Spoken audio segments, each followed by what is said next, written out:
누가복음 12장 13절로 21절입니다. 무리 중에 한 사람이 이르되 선생님 내 형을 명하여 유산을 나와 나누게 하소서 하니 이르시되 이 사람아 누가 나를 너희의 재판장이나 물건 나누는 자로 세웠느냐 하시고 그들에게 이르시되 삼가 모든 탐심을 물리치라.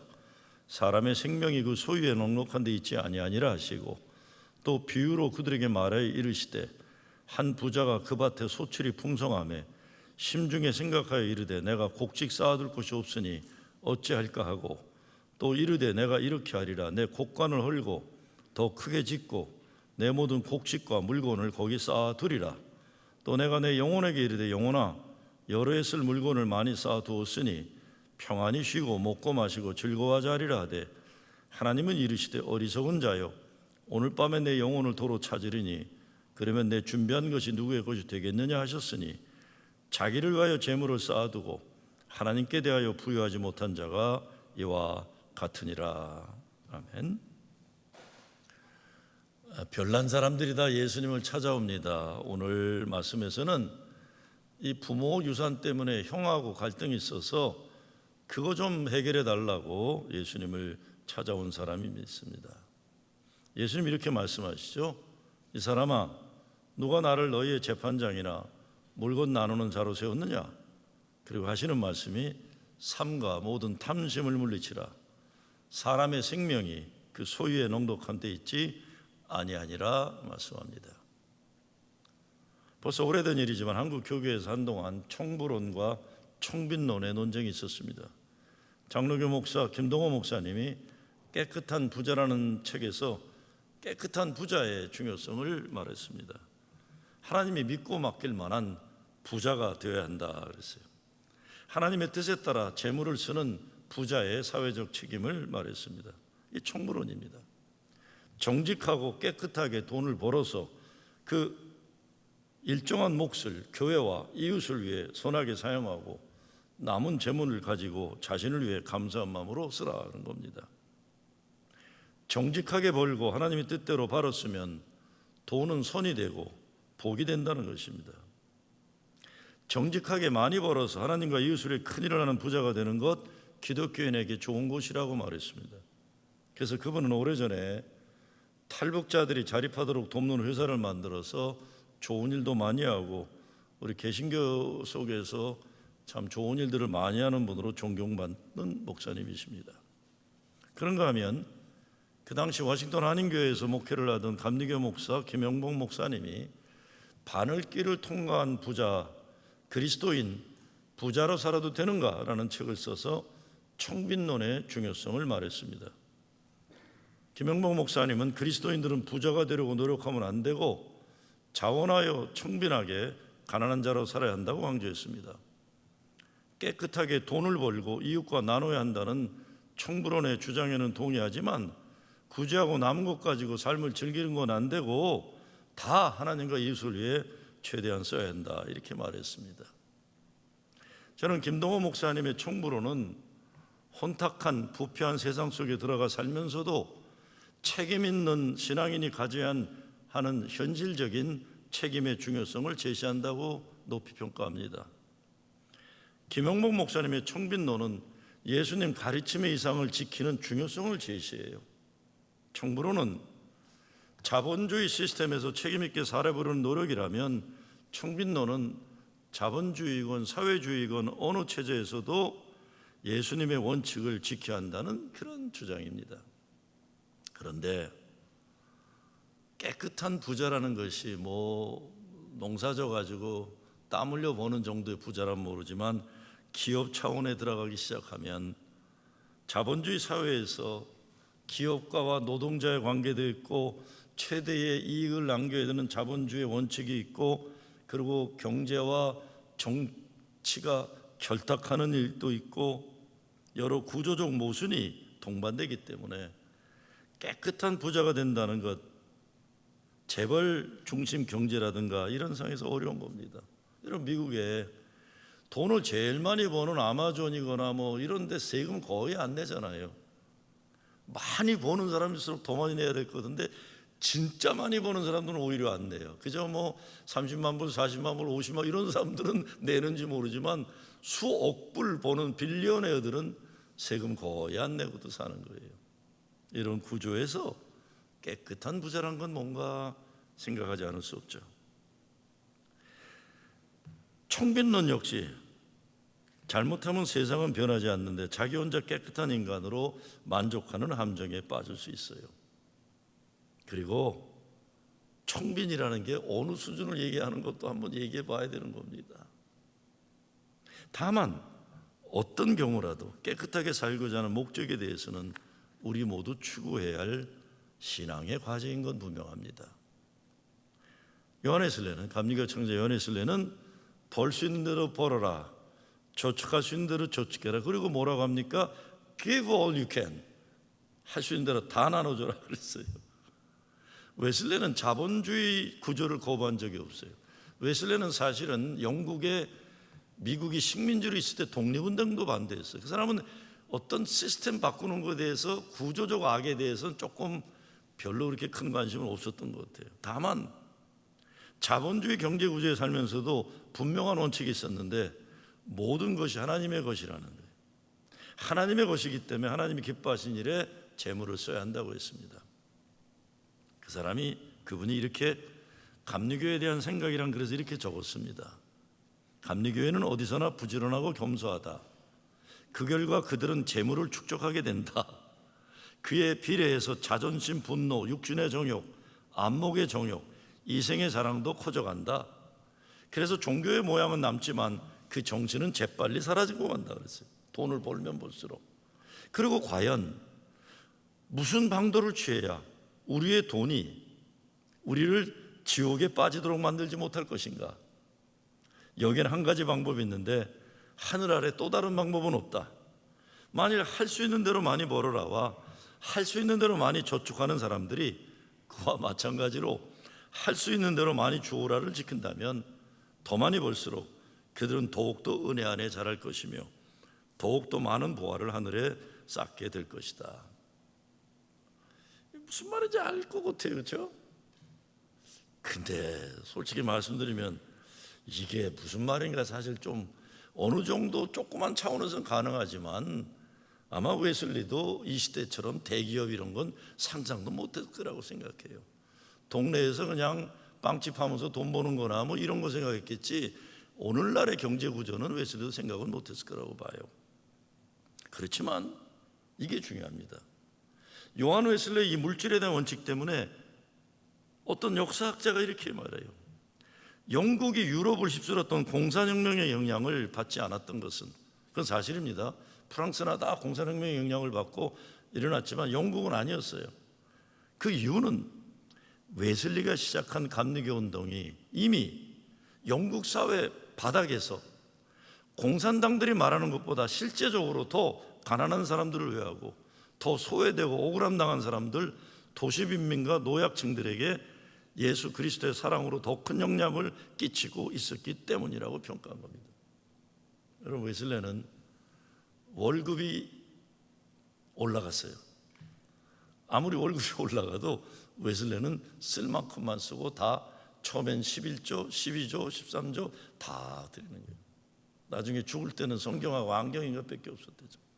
여러분, 속회라는 게 딴 게 아니었어요.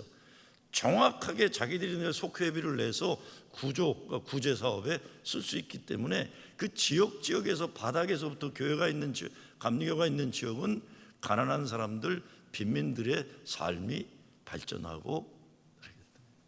사실 옛날 감리교에 가보면요, 저 어렸을 때는 예배당 들어가는 입구부터 칸막이가 다 돼 있어갖고 교인 이름들이 다 써져 있고 거기는 헌금 봉투가 있어요.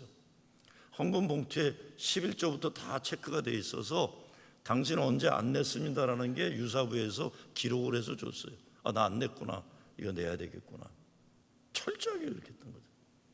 철저하게 정해놓은 거에 따라서. 그래서 오늘날도 그 전통 중에 가장, 다른 건 모르지만 잘 지키는 건 교단 분담금 철저하게 내라고 하는 게 다 그거예요. 우리가 철저히 내야만 세상 속에 선교가 가능하기 때문에 어떤 때는 야, 이렇게 많이 내야 되나 할 정도로 철저하게 내도록 합니다. 그래가지고 감리교회가 있는 곳마다 사회의 구조적인 악이 바닥에서는 많이 회복되는 운동이었다고 역사학자들이 지적하는 겁니다. 예수님은 기도에 대한 말씀보다 물질에 대한 말씀을 더 많이 하셨어요. 정말이에요, 여러분.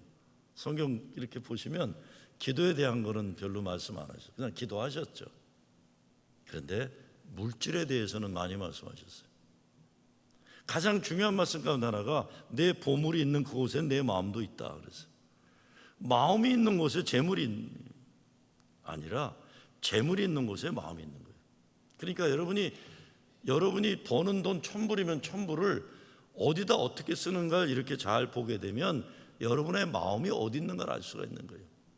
내가 가지고 있는 재물을 어디에다 제일 많이 쓰고 있는가 하는 거죠. 어디에다 제일 많이 쓰고 있는가. 주로 신발 사는 데 쓰면 신발이 하나님처럼 중요한 거예요. 무슨 말인지 아시겠죠? 내 체크북이 나의 신앙의 잣대를 가늠해 준다는 거죠. 그런데 물질에 대한 책임이 오늘 말씀에서는 한 발짝 더 나가서 지옥과 천국을 갈라놓는 경계선이라고 하는 겁니다. 여러 모습의 교인들을 보죠. 물질 생활을 신앙적으로 잘하는 분들도 있지만 그렇지 못한 분들도 많아요. 여러분, 사업은 잘 되기도 하고 망하기도 하고 직장은 있다가 없기도 하고 그래요. 근데 믿음의 중심이 잘 잡혀있는 분들은 잘 되거나 안 되거나 있거나 없거나 흔들리고 여러모로 조금씩 오르락내리락하는 있어도 결국은 믿음으로 사는 것을 놓치지 않아요. 요즘 코로나 끝나고 세상 말로 사업 망하는 분들이 계세요.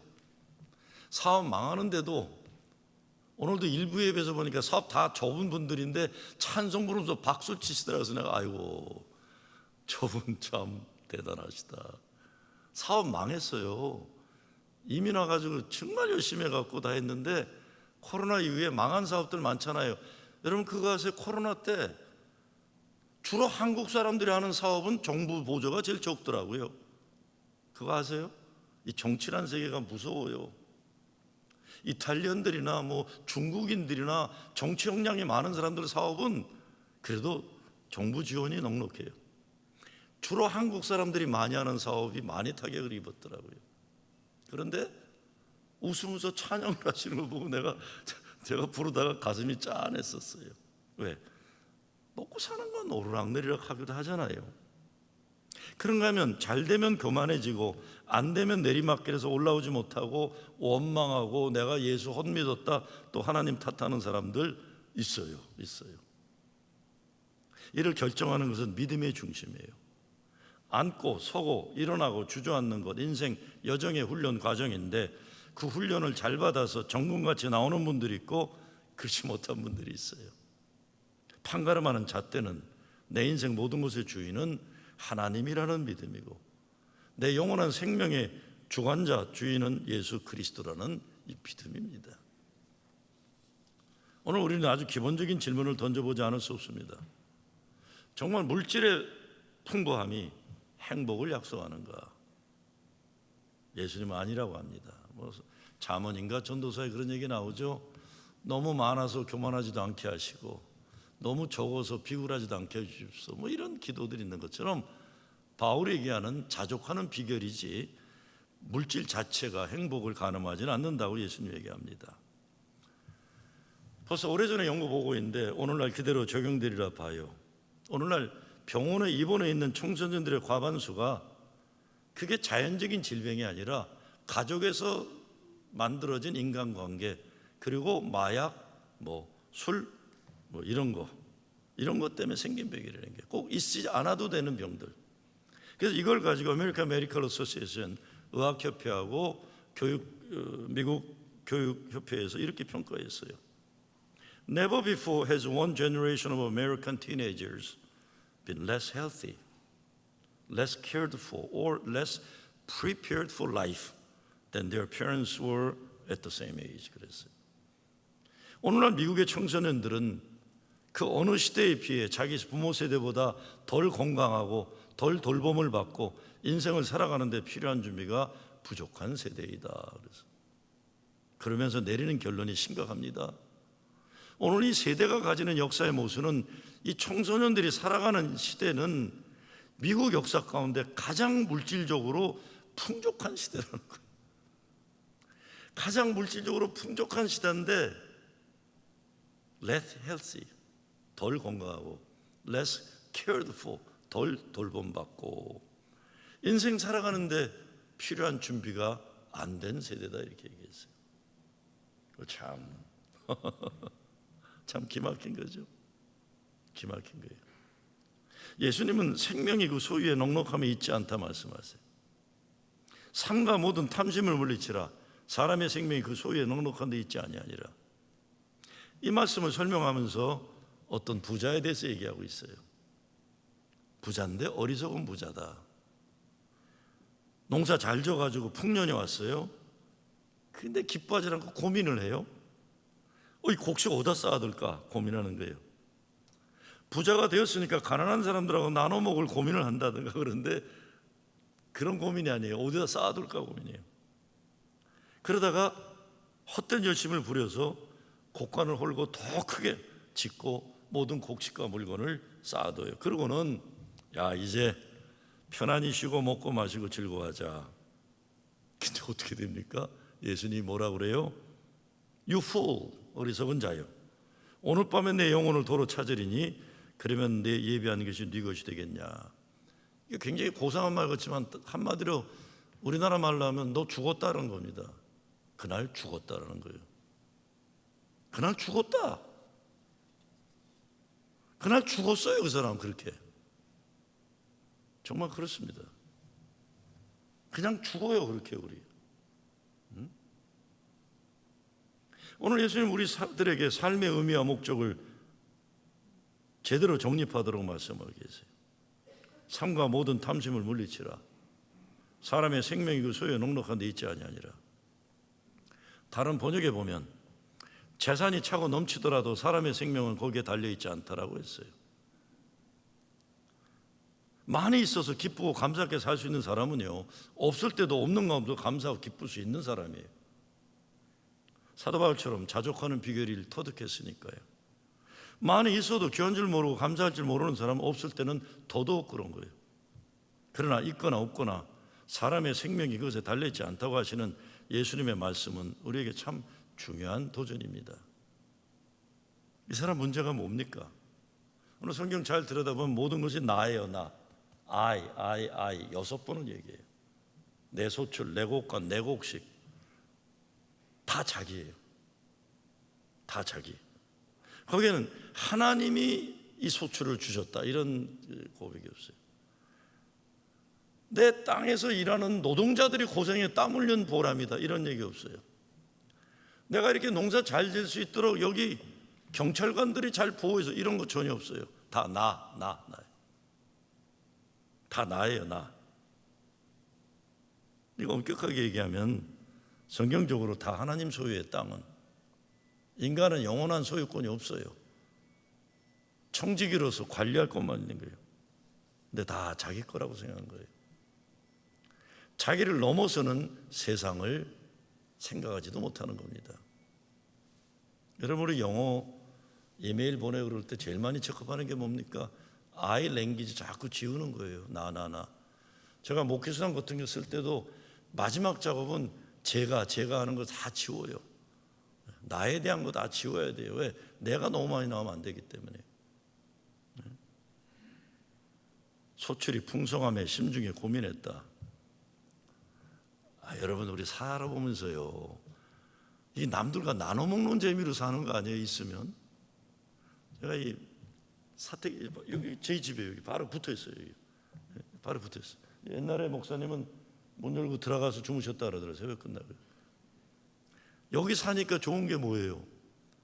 뭐 교인들이 뭐 오이도 갖다 주고 뭐 호박도 갖다 주고 가지도 갖다 주고 지나가다가 뭐 여기 저 H마트나 어디서 뭐 2 for 1 세일 했다고 또 갖다 줘요. 그거 제가 다 먹겠어요? 먹을 수도 없어요. 우리는 그렇게 뭐 먹는 게 한계가 있으니까요. 그럼 우리 또 무슨 생각이에요? 이거 누구하고 나눠 먹을까 생각하는 거예요. 누구하고 나눠 먹을까? 제가 중요한 거 하나 말씀드릴게요. 저한테 그 맛있는 빵, 그 케이크 갖다 주시면요, 저 못 먹어요. 그거 다 부목사님이나 딴 사람 나눠 먹어요. 왜냐하면 저는 케이크 먹으면 살찌기 때문에 그래요. 무슨 얘기 아시죠? 그래서 케이크를 딱 받으면 이걸 누굴 줘야 되나 이 생각이. 근데 그게 재미나잖아요. 보세요, 담임 목사가 이렇게 뭐 바꾸는, 요거 박영관 목사 주면 좋아할까? 아, 이 사람 먹는 거 싫어하니까. 뭐 이렇게 그 사실 주기 전부터 기분 좋은 거예요, 그렇죠? 근데 이 사람은 뭐예요? 자기 혼자 먹고 있는 거예요. 여러분, 아무리 좋은 거도요, 자기 혼자 처먹고 있으면요 며칠 못 가요. 그거 행복은 나눔에 있잖아요. 근데 이걸 몰랐어요, 이 사람은. 하나님께 감사할 줄도 모르고, 그 자기의 하나님이 주신 축복을 나눌 줄도 모르고, 참 불행한 사람이에요. 더 기가 막힌 건 그날 밤으로 하나님이 그의 영혼을 거두어가셨다 그랬어요. 죽었어요. 아니, 곳간의 양식이 아니라 뭐 금은보화가 가득해도, 이게 뭐예요 이거? 그날 죽은 거예요. 아이고, 며칠 전에도 뭐 이 온두라스 선교사가 다음 주에 이제 오는데, 그래서 선교 보고 때문에 전화한 줄 알았던 게 아니라, 목사님 아틀란타에 아무개가 장례식 다녀왔어요. 그래서 난 그 사람이 죽었다는 생각을 못했어요. 왜냐하면 순복음교회 목사인데 아주 뭐 해병대 출신하고 당당하고, 이게 진짜 구구 태극기도 그런 태극기가 없는데 저한테 항상 대들던 사람이에요. 근데 귀여웠어요, 그 사람은. 그래서 와서 뭐 목사님 교인 30명만 떼주면 제가 교회 크게 개척할 것 같습니다. 그런데 야, 내가 뭐 순복음교회 목사고 너 구구 태극기인데 내가 떼어주겠다 그랬더니, 그래도 우리 뭐 이렇게 친했어요. 왜냐하면 인간미가 있어가지고요. 죽었어요. 그래서 내가 깜짝 놀라서, 아니 권 목사, 아니 그 친구 몇 살인데? 그랬더니 그러게 말이에요. 그러게 말이에요. 참나 원 죽어요, 사람이 그렇게. 아유 참. 아니 뭐 장수 누리다가 돌아가시면 좀 그래도 그런데, 젊은 사람이 가니까 가슴 아프더라고요. 근데 죽었다는 소식이 남에게만 있겠습니까? 언젠가, 죄송해요, 저도 죽었다는 소식을 누가 들을 거예요, 그렇죠? 아닌가? 저는 영혼 물면 살까요? 그렇지 않아요. 그렇지 않아요. 죽었어요. 금은보화 가득한 뭐예요? 근데 그냥 죽는 것도 문제가 아니에요. 이게 말은 안 하지만 이 인간 지옥으로 갔다는 거예요. 죽어서 영원한 불행의 지옥, 멈추지 않는 고통의 유황불 속에 들어갔다는 거예요. 헬라 원어에 살펴보면 오늘 본문의 말씀이 이렇게 되어 있어요. 네가 쌓아놓은 것들이 너를 요구할 것이다. 너를 디맨드 한다는 거예요. 내가 쌓아놓은 것들이 너를 요구할 것이다. 심각한 말씀입니다.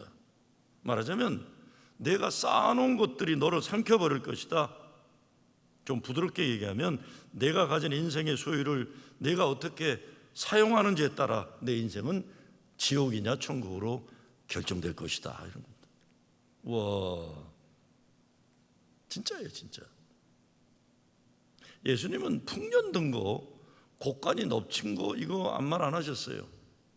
죽음에 이르는 착각이 21절이에요. 자기를 위하여 재물을 쌓아두고 하나님께 대하여 부유치 못한 자, 하나님께 인색한 사람, 이럴 거다라는 거예요. 말하자면 하나님을 거지처럼 대했다는 거예요. 자기가 부자가 되니까. 하나님을 거지처럼 대했다. 에릭 프롬이 그런 얘기했죠. 소유냐 존재냐. 소유는 거짓된 인생에 의미를 준다. 소유는 거짓된 인생에 의미를 준다. 소유 때문에 우리가 잘못 판단하는 게 많은 거예요. 내가 있으니까. 빈손으로 세상을 떠날 때란 이런 글이 있습니다. 즐기지는 못하고 싸운 재미로만 살아가는 인간들이 많다. 그런가 하면 즐기지는 않고 타인에게 전시하는 맛으로만 살아가는 인간들도 허다하다. 즐길 줄만 알았지 고마워할 줄 아는 사람이 있다. 고마워할 줄 모르는 사람이 있다. 고마운 줄 알면서도 후에 나눠주지 못하는 사람이 있다. 빈손으로 이 세상을 떠날 때 부끄러움이 와락 앞을 가로막을 사람이 너무도 많은 것이다. 죽으면서 내가 왜 그렇게 살았을까? 내가 왜 그렇게 살았을까? 당대 가장 부자였던 자동차왕 헨리 포드에게 기자가 물었어요. 당신이 인생에서 더 바라는 것이 있다면? 인생 말년에 헨리 포드가 조금 더 돈을 벌고 싶다라고 했어요. 지금 세상 떠났지만 누구람 다 아는 한국 대표적인 대기업 창업주에게 어느 기자가 종교가 있느냐 물었더니 지금보다 더 부자가 되게 하는 종교가 있으면 믿겠다라고 했어요. 저는 어려서 대한민국에 살면서 그 대단한 대기업 총수 늘 불쌍하다는 생각이 있었어요. 늘 신문에 나오는 거 보면 행복하다는 히읗자도 없더라고요. 그 사람은 자자손손 그렇더라고요. 그냥 돈만 많은 거예요. 하나님께 부유하다는 게 뭡니까? 다른 거 아니야. 하나님의 일을 위해서 내가 드려지기를 사모하는 인생을 산다는 거예요. 자기를 위해서는 부하고 하나님께 인색하다는 건 하나님이 기뻐하시는 건 관심이 없고 자기 배째문 데만 관심이 있다는 거예요. 코로나 사태가 수그러들면서 교인 한 분이 5만 불을 헌금하셨다고 했죠. 어려운 교회 돕는다. 그래서 제가 그 헌금을 마중물 선교비라고 정하고 그냥 이렇게 나눠주는 거 안 하고 애플리케이션을 작성했어요. 그래서 잘 교회가 생각하고 꿈꾸는 프로젝트를 잘 써라. 그래서 했어요. 마중물 지원금이다. 그래서 그렇게 얘기했습니다. 어렵기 때문에 도움이 필요하다고 하면 안 된다. 하나님이 주신 미래의 꿈이 이렇게 있으니까 이번에 마중물이 될 선교비를 지원하면 예수 생명수가 넘쳐나는 교회되는 비전을 제시하기 바란다 그랬어요. 왜? 어려우니까 있는 교회가 없는 교회 도와주면 갑과 을의 관계 설정이 돼가지고 장기적으로는 안 좋아요. 안 좋습니다. 그거 가지고 교회가 아무리 작고 재정이 어렵다고 해도 큰 교회나 작은 교회나 하나님 나라 선교를 위한 동반 파트너라는 자긍심을 가지고 함께 비전을 제시해야 되는 거예요. 주고받는 갑과 을의 관계는 건강하지 못해요. 그래서 첫 번째로 지금 이 아이띠에 고아원을 운영하는 교회가 지금 어려운 상황이 있어서 가리비안 미국 교회들이 재정을 신청해서 저희가 교회가 매칭 펀드를 내고 뉴욕에 있는 다른 한인 감리교회들이 매치하기로 이렇게 해서 첫 번째로 이제 지원해 주기로 했는데 어느 젊은 목사가 연락이 왔어요. 목사님 고마워요. 그래서 아직 그 교회 프로젝트 신청서도 못 받았는데 뭘 고마워 그랬더니 그게 아니고요 목사님, 저 사실은 어려워가지고 그냥 도와달라고 찾아갔었는데 목사님이 이거 쓰라고 그랬잖아요. 새벽기도 끝나고 기도하고 쓰다 보니까 가슴이 뜨거워지더래요. 아 그래, 우리 교회가 가난해갖고 프로징 제일교회 도움받는 게 아니고 프로징 제일교회가 우리가 하나님 나라의 선교의 동반자라는 자부심이 생기면서 자기가 꿈을 꾸게 됐다는 거예요. 돈이 아니라. 목사님 저 꿈을 꾸고 기도하고 있습니다. 고마워요. 아직 결정 안 났는데 이미 된 줄 알고 믿습니다로 끊더라고요. 근데 저는 마중물이란 제가 이름 붙였지만 참 좋아요. 여러분 마중물이 뭔지 아시죠? 우리가 온물로 살다가 수돗물 전에 뽐뿌물이 있었잖아요. 학교에서도 막 뽐뿌물 하는데 땀 뻘뻘 하는데 안 되죠. 그때 어른이 와서 뭘 넣어주죠? 물을 이렇게 넣어주잖아요. 마중물. 그러면 다시 해봐. 그럼 또 막 하면 다시 또 마중물을 넣어주잖아요. 그럼 어느 순간에 밑에서부터 시원한 물이 콸콸콸콸 쏟아지는 거예요. 이게 마중물이에요. 이게 마중물. 얼마나 신나요? 하나님이 나에게 사람을 살리고 교회를 일으킨 일에 쓰임받을 수 있게 하신다면 물질의 축복만이 아니라 하나님 기쁨과 영광이 있습니다. 여러분 죄송합니다. 제 세대만 돼도 젊은이들이 잘 되는 거 보는 게 그게 행복이에요. 행복. 얼마 전에 뭐 교단에서도 뭐가 있고 그러는데 어느 미국 목사에게 내가 너 이거 뭐 해봐라 그랬더니 저한테 연락이 왔어요. 당신은 왜 안 하냐? 그래서 나는 젊은 세대가 꽃 피는 거를 보는 것을 도와야 할 세대지 내가 꽃 피는 시대가 아니다 그랬어요. 그 사람이 시 쪽으로 제가 써보냈더니 감동을 먹은 것 같더라고요. 내가 꽃 피고 박수 받을 세대가 아니에요. 이젠 그거 지났어요. 우리는요. 꽃 다 떨어진 다음에 뭐 또 꽃을 피우고 싶겠어요. 지금은 다른 사람들이 꽃을 피우도록 얼마나 그게 좋아요. 마중물. 어리석은 부자의 비유는 오늘 우리가 올바로 깨닫고 정신 차리지 않으면 비극적인 인생 마친다는 경고예요. 이런 말이 있습니다. 우리들의 인생에서 무가치하고 무의미한 인생을 사는 것보다 더욱 비극적인 인생을 그렇게 살고 있으면서도 자기가 그렇게 살고 있다는 것을 모른다는 것이다. 그래서 모른다는 것이다. 하나님을 아는 것을 산에 오르는 것으로 비유하면서 쓴 글이 있습니다. 제 스승이 쓴 글인데 이런 내용이에요. 이제 우리가 산에 오르면 도시문화에서 중요시되던 일체의 차별이 사라져 목에 힘을 주는 인간도, 목을 움츠르는 인간도, 목을 빼고 기웃거리는 인간도 없다. 그런 자태들이 산에는 걸맞지 않고 우습기 때문이다. 높은 채 해야 구만리 하늘 아래 미물이요, 착한 척 해야 계곡에 흐르는 물에 비하면 때만도 못하고, 의로운 척 해야 우뚝 솟은 봉우리에 비하면 그림자만 못하다. 많고 적고 간에 가짐이 무의미하게 되는 것이다. 누구나 심장 한 개씩을 달고서 왜 왔는지를 모른 채 잠시 살다가는 목숨이기에 나무와 풀과 꽃나무들이 어울려 살아가고 있는 산으로부터 존재의 평등함을 배우게 된다. 산이 보시며 스승인 까닭은 아무런 말도 없이 강요도 없이 이런 진리를 선사하기 때문이리라. 어리석은 자요, 오늘 밤에 내 영혼을 도로 찾으리니 그러면 이게 다 네 것이 되겠느냐.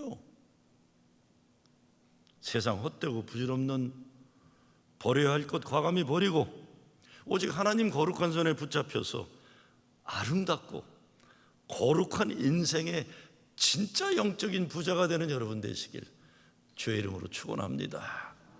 감사합니다. 하나님, 참 헛되고 부질없는 것에 목숨 걸게 하지 마시고 먹으면 안 되고 마시면 안 되는 것 때문에 몸부림치지 않게 하여 주시옵소서. 길이요 진리요 생명이신 오직 주님으로 만족하고 예수로 행복하게 하여 주시옵소서. 예수 그리스도 이름으로 기도드리옵나이다.